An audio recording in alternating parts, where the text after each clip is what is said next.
जगन सवेरे सवेरे अपनी चूड़ियों भरी टोकरी से लाल रंग की चूड़ियां निकालता है और अपनी पत्नी के पास आकर बैठ जाता है। उसकी पत्नी ने अपनी आंखें बंद की हुई थीं। तो बताओ आज कौन से रंग की चूड़ी है मेरे लिए? तुम्हें पता तो है, मैं तुम्हें नहीं बताऊंगा। अच्छा ठीक है बाबा, पहले पहना दो। जगन बड़े प्यार से अपनी पत्नी पायल को चूड़ी पहनाता है। चूड़ी पहनने के बाद पायल अपने हाथों को देखती है और चूड़ियों को खनखनाते हुए कहती है, आज बिल्कुल लाल रंग की चूड़ियां पहनाई हैं। लेकिन आप अक्सर काम पर जाने से पहले मुझे हर रोज अलग चूड़ी क्यों पहनाते हैं? हम इस चूड़ी की वजह से ही मिले थे, इसलिए। हाँ इसलिए भी, लेकिन एक और वजह है। मैं तुम्हें जिंदगी की हर खुशी देना चाहता हूँ, लेकिन अभी मैं ज्यादा कुछ नहीं कर सकता। और मैं जानता हूँ तुम्हें सबसे ज्यादा चूड़ियां ही पसंद है और मेरे जीवन में सबसे अधिक महत्व तुम्हारा है। मैं अपने हर दिन की शुरुआत तुमसे करना चाहता हूँ, इसीलिए मैं सबसे पहले तुम्हारे हाथों में चूड़ियां पहनाता हूँ। अच्छा ठीक है, अब खाना खा लीजिए, फिर आपको काम पर भी जाना है। जगन और पायल साथ बैठकर खाना खाते हैं और पायल जगन के लिए लंच पैक कर देती है, जिसके बाद जगन चूड़ी की टोकरी सिर पर रखकर चूड़ी बेचने दूसरे गांव में जाता है। जगन चूड़ी बेचने इधर उधर गांव में जाता है। चूड़ी ले लो चूड़ी, हरी पीली लाल नीली गुलाबी, रंग बिरंगी चूड़ियों वाला। तभी वहाँ दो महिलाएं चूड़ी लेने आ जाती हैं। ला भाई दिखाओ, कैसी कैसी चूड़ियां हैं आज तुम्हारे पास। देखो बहन जी, हर रंग की चूड़ी है मेरे पास। हाँ आप बताओ, आपको कैसी चूड़ी चाहिए, बताइए। मुझे तो सबसे हटके चटाकेदार रंग चाहिए। और मुझे तो जामुनी रंग की चूड़ियां चाहिए, बिल्कुल मेरी साड़ी जैसी। जगन उन दोनों को उनकी पसंद की चूड़ियां पहनाता है। हाँ तो बहन जी, आपके हो गए 150 रुपए और आपके हो गए 200 रुपए। अरे भाई 200 रुपए कैसे हो गए? अरे ये महंगी चूड़ी है, इस पर देखो कितना अच्छा काम भी हुआ है, तो महंगी ही लगेगी थोड़ी सी। अरे जरा कम करो ना, मैं तुम्हें इतने पैसे नहीं दे सकती। तुम्हें तो पता है मैं हर बार तुमसे ही चूड़ी खरीदती हूँ, इसीलिए तुम्हें कुछ पैसे तो कम करने ही होंगे। हाँ बिल्कुल, कुछ तो कम करो। अरे बहन जी है, अरे मेरी चूड़ी सबसे अच्छी होती है और देखिए ना, आसानी से टूटती भी नहीं है। हाँ इसीलिए आप मुझसे सामान खरीदती हैं, बताइए, बोलिए, है ना। देखिए आप हर बार पैसे कम करवा ही लेती हैं, पर आज नहीं कर पाऊंगा। हाँ अच्छा ठीक है, ले लेते हैं। पैसे लेकर जगन आगे चूड़ी बेचने जाता है। ओहो, आज चूड़ी बेचने में ही इतना समय लग गया, बाकी काम कब होगा? आज तो पक्का डांट पड़ेगी। जगन आगे जाकर जंगल के रास्ते से कहीं गायब हो जाता है और शाम को काम खत्म करके घर वापस लौटता है। पायल दरवाजे पर खड़ी उसी समय पर जगन के आने का इंतजार कर रही थी। आप आ गए? अरे नहीं, रास्ते में ही हूँ, लेकिन चिंता मत करो, जल्दी ही लौट आऊंगा। अच्छा। हाय रब्बा, यानी यहाँ आपका भूत खड़ा है। इस तरह दोनों हंसी मजाक करते हुए घर के अंदर जाते हैं। अपनी टोकरी साइड में रखकर जगन हाथ मुंह धोकर खाना खाने बैठ जाता है और दोनों साथ में खाना खाते हैं। कल मैं एक दूसरे गांव में जाऊंगा। मैंने सुना है उस गांव में ज्यादा चहल पहल रहती है, वो किसी शहर से कम नहीं है, इसीलिए सवेरे जल्दी निकल जाऊंगा। क्या पता वहां 2 पैसे अच्छे मिल जाएं। अच्छा ठीक है, मैं आपको सुबह जल्दी उठा दूंगी।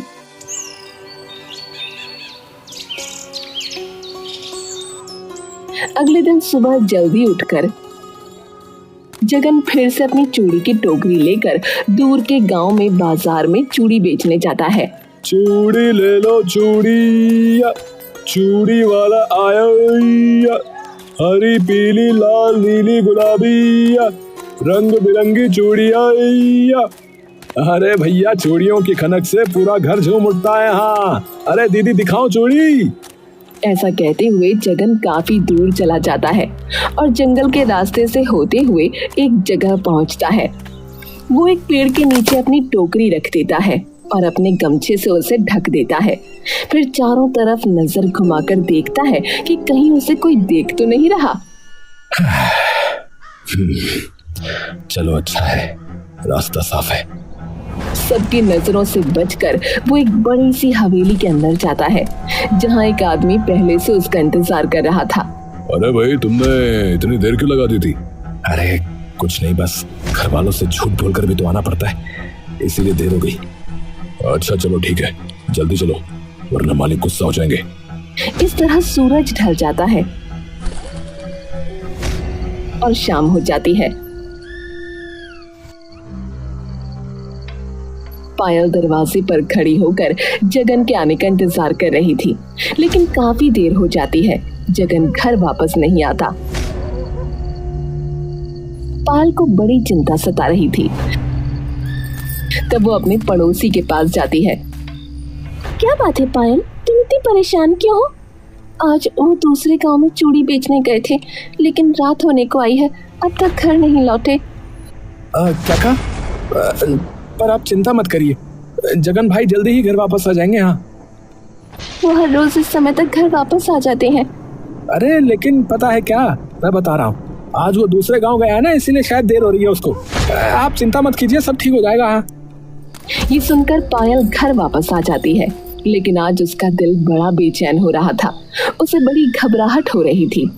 पूरी रात वो दहलीज पर बैठकर जगन के आने का इंतजार करती रही, लेकिन वो नहीं आया। और इस तरह सुबह हो गई। पायल की बेचैनी उसे खाई जा रही थी। तब वो अपने पड़ोसी रवि के साथ थाने जाती है।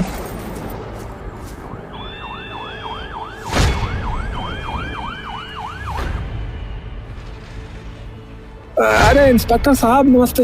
अरे ये जो जगन है वो कल शाम से लापता है, वो कल शाम को घर वापस नहीं लौटा है, आप जल्दी से उसे ढूंढ दीजिए। हाँ इंस्पेक्टर साहब, कैसे भी करके मेरे पति को ढूंढ निकालिए। अरे उसे जल्दी या लेट ढूंढना, अरे उसमें हम कुछ ना कर सकते, लेकिन ढूंढना हमारा काम है, तो हम उसने जरूर ढूंढ निकालेंगे। ये कंप्लेंट लिख दी है, अब घर जाओ अपने। पायल बेचैन होते हुए रवि के साथ घर वापस आती है तो देखती है कि जगन एक थैला लिए हुए बाहर खड़ा था। पायल दूर से ही दौड़ती हुई जगन के पास आती है। अजी, आप कहाँ चले गए थे? कल रात से घर वापस भी नहीं आए थे, आखिर ऐसा क्या हो गया था? सब ठीक तो है ना? अरे बस बस, इतने सवाल मत पूछो, सब ठीक है। रवि भी वहाँ आ जाता है। लेकिन भाई जी आप कहाँ गए थे? पता भी है भाभी जी को कितनी चिंता हो रही थी, हमने तुम्हारी कंप्लेंट भी लिखवा दी थी, हम अभी जो है वो थाने से ही वापस आ रहे हैं। अरे कंप्लेंट वापस ले लेना भाई, सब ठीक है। जगन पायल से कहता है। चलो चलो घर के अंदर चलते हैं। पायल और जगन दोनों घर के अंदर चले जाते हैं। तब रवि सोचता है, कुछ तो बहुत ही गड़बड़ लग रही मुझे कुछ ठीक भी नहीं लग रहा है, पता नहीं मेरा वहम है या कुछ और ही बात है। अंदर जाने के बाद भी पायल जगन से बहुत से सवाल पूछती है, लेकिन वो कोई जवाब नहीं देता। आप मुझे कुछ बता क्यों नहीं रहे हो? अरे मैंने कहा ना, वो गांव बहुत दूर था, शाम हो गई, फिर कोई सवारी नहीं मिल रही थी, इसीलिए फिर सुबह वापस आया हूँ मैं। अच्छा, लेकिन आपकी चूड़ी की टोकरी कहाँ है? अरे कितने सवाल पूछती हो तुम भी, हैं? मैं अभी बाहर से आया हूँ। पायल को जगन का ये व्यवहार ठीक नहीं लगा, क्योंकि आज से पहले उसने कभी इस तरह से बात नहीं की थी। मुझे कुछ ठीक नहीं लग रहा, ये कुछ पतले पतले लग रहे हैं। पायल अगले 2-3 दिन तक देखती है कि जगन अब ना तो ज्यादा कुछ बात करता था, ना ही वो पहले की तरह पायल को हर रोज चूड़ी पहनाता था। 3 दिन गुजरते हैं, फिर एक दिन पायल अपना हाथ जगन के आगे करती हुई कहती है, मुझे चूड़ी नहीं पहनाओगे? अभी मेरे पास चूड़ी नहीं है। चूड़ी बेचने क्यों नहीं जा रहे हो? कुछ बात हुई है तो मुझे बताओ ना, कोई परेशानी है तो बताओ, मिलकर हल निकालेंगे। देखो मैं समय आने पर सब बता दूंगा, ठीक है? मैं अभी कुछ नहीं कह सकता। इतना कहकर जगन घर के बाहर चला गया।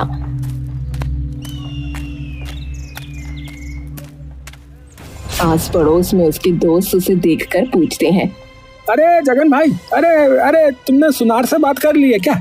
सुनार से? किस बारे में? अरे यार वही, अरे यार तुझे एक अंगूठी के बारे में पता करना था ना। जगन थोड़ा रुक कर कहता है, ओह अच्छा, हाँ अंगूठी, हाँ अरे हाँ पूछना तो था लेकिन अब नहीं पूछना है। इतना कहकर जगन आगे चला जाता है।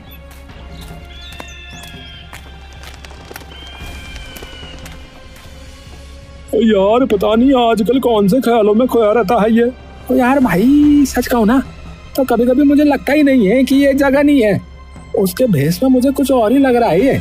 ओ यार कैसी पागलों वाली बातें करता है? ओ यार ऐसा भी भला कुछ होता है क्या है? ओ यार बेचारा किसी चिंता में होगा है? ओ पहले भी तो इस तरह खोया खोया रहता था कि नहीं? राजू मैं पहाड़ी चूहा, मेरे को पता चल जाता है कुछ तो गड़बड़ है। रात को पायल और जगन दोनों सो रहे थे। पायल को नींद नहीं आ रही थी। वो आजकल जगन के बदलते व्यवहार को देखकर बड़ी बेचैन थी। करवटें बदल ही रही थी कि तभी जगन उठा। उसकी आहट सुन पायल सोने का नाटक करने लगी। जगन भी पायल को सोता देख घर के बाहर निकला। समझ में नहीं आ रहा कि क्या करूं, सच कैसे बताऊं। बड़ा ही उलझा हुआ मामला है, इतनी आसानी से अभी समझ में भी नहीं आएगा। इतना कहकर जगन आगे बढ़ा। तब पायल भी उठकर जगन का पीछा करने लगी। जगन थोड़ी दूर दूसरे गांव पहुंचा और वहां पर एक घर के अंदर चला गया जहां पहले से ही कोई उसका इंतजार कर रहा था। अजी आप आ गए? अरे हाँ भाग्यवान, लेकिन समझ में नहीं आ रहा कि मैं क्या करूं। बहुत बुरी समस्या में फंस गया हूं। क्या अभी तक पायल को आपने कुछ नहीं बताया है? अरे नहीं, अगर उन्हें कुछ पता चला तो सब खराब भी हो सकता है, इसीलिए मैं सही वक्त का इंतजार कर रहा था। मुझे बड़ा डर सा लग रहा है। रमा एक हथियार लाकर जगन को देते हुए कहती है, देखो कल सुबह तक आपको ये काम करना होगा, कैसे भी करके सब खत्म करना होगा। पायल बाहर खिड़की से ये सब देख लेती है और काफी डर जाती है।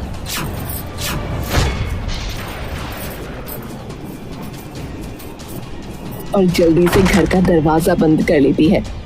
हे भगवान, ये सब क्या हो रहा है? मुझे तो कुछ समझ में नहीं आ रहा।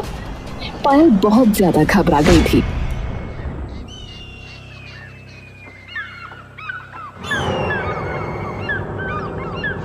अगले दिन सुबह जगन फिर से एक थैला लेकर पायल के घर पहुंचा।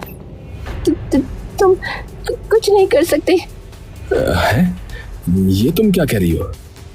मुझे तुम्हारा सच पता चल गया है। तुम मुझे मारना चाहते हो ना? मुझे नहीं पता था तुम मुझसे इतना बड़ा धोखा करोगे।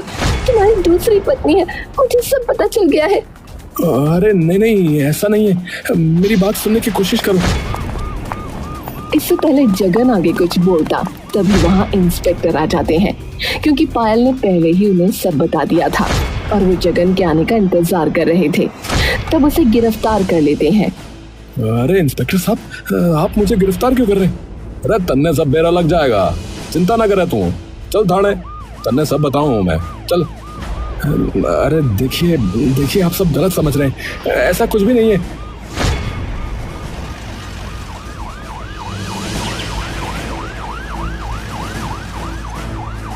इंस्पेक्टर जगन को लाकर जेल में बंद कर देते हैं। जगन बार बार विनती करता है, अरे इंस्पेक्टर साहब, अरे ऐसा कुछ भी नहीं है जैसा आप समझ रहे हैं। अरे क्या समझना है, क्या नहीं समझना है, ये सब हमारा काम सा है, समझा? तो अभी बैठ आराम था यहाँ पर। वहीं दूसरी तरफ पायल जगन की फोटो देखकर रो रही थी। मुझे नहीं पता था तुम मुझे इतना बड़ा धोखा दोगे। इतना प्यार से रखते थे, कभी लगा ही नहीं कि ऐसे निकलोगे।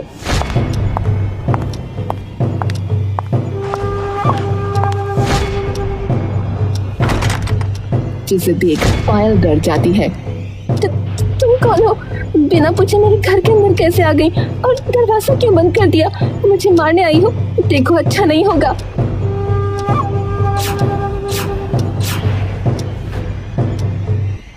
तुम जेल से वापस कैसे आ गए? दोबारा मुझे मारने आए हो, वो भी एक औरत का रूप लेकर। कितने गंदे आदमी हो तुम। अरे पायल, ये तुम कैसी बातें कर रही हो? मैं तुम्हारा पति जगन हूँ।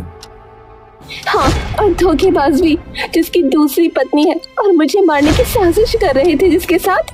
अरे मैं भला ऐसा कैसे कर सकता हूँ? तुम गलत समझ रही हो। देखो, अभी जो 2 दिन पहले तुम्हारे पास आया था ना, वो जगन नहीं, कोई और था। ये सब सुनकर पायल बड़ी हैरान परेशान हो जाती है। अरे मेरा सर घूम रहा है, मुझे समझ में नहीं आ रहा यहाँ चल क्या रहा है। अरे देखो, मैं तुम्हें सब समझाता हूँ। वो दरअसल मेरा जुड़वा भाई है। मेरी जान खतरे में थी, इसीलिए मैंने उसे यहाँ पर भेजा था। देखो, तुम चिंता मत करो, हमें अभी उसे जेल से छुड़ाना होगा, तब मैं बाद में तुम्हें सारी बातें बता दूंगा, ठीक है? नहीं, पहले मुझे बात बताओ, क्या बात है? अरे सुनो, देखो, मेरा असली काम चूड़ी बेचना नहीं है, समझी? चूड़ी बेचने का सिर्फ नाटक करा था। दरअसल मैं एक जासूस हूँ। एक बड़े से डाकू के गिरोह को पकड़ने के लिए भेष बदलकर उनके गिरोह में रह रहा था। और उस दिन घर से मैं टोकरी लेकर चूड़ी बेचने के नाम से निकला था, लेकिन फिर मैं उस डाकू की हवेली में पहुंचा। अरे तुमने इतनी देर क्यों लगा दी भाई?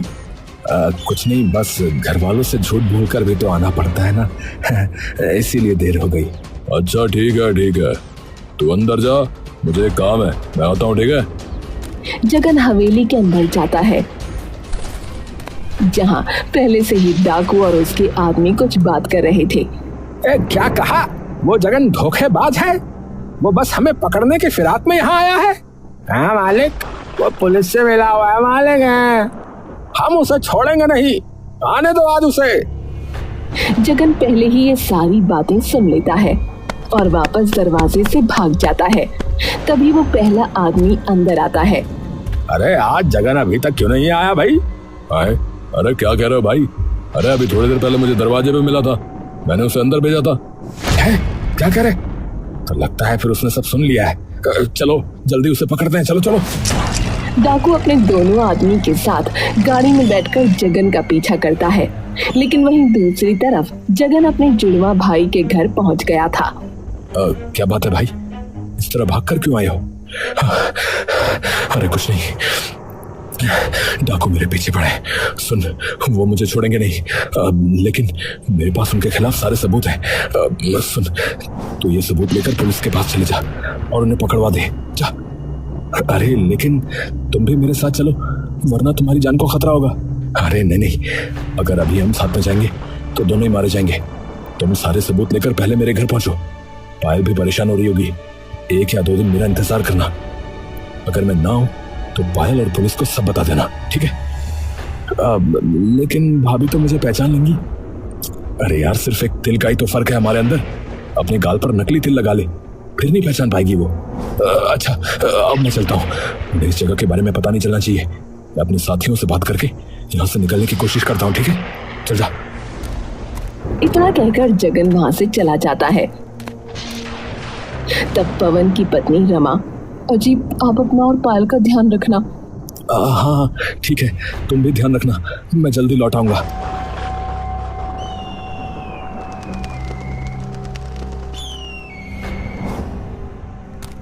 तब वो अगली सुबह पायल के घर पहुंचता है। वहीं दूसरी तरफ जगन को डाकू देख लेते हैं और वो भागते हुए एक पहाड़ी पर पहुंचता है। अरे अब कहाँ भाग कर जाएगा रे धोखेबाज कहीं के, हैं? कहाँ भागेगा अब? जगन बिना पीछे देखे पीछे की तरफ बढ़ रहा था, लेकिन गलती से उसका पैर फिसल जाता है। उत्तरी झरने में नीचे गिर गया। हाँ सच कहा, चलो अच्छा ही है, हमारा काम आसान हो गया। वहीं दूसरी तरफ पवन जल्दबाजी में सबूत का असली हथियार वहीं भूल जाता है, जिसकी सबूत के रूप में अहम भूमिका थी।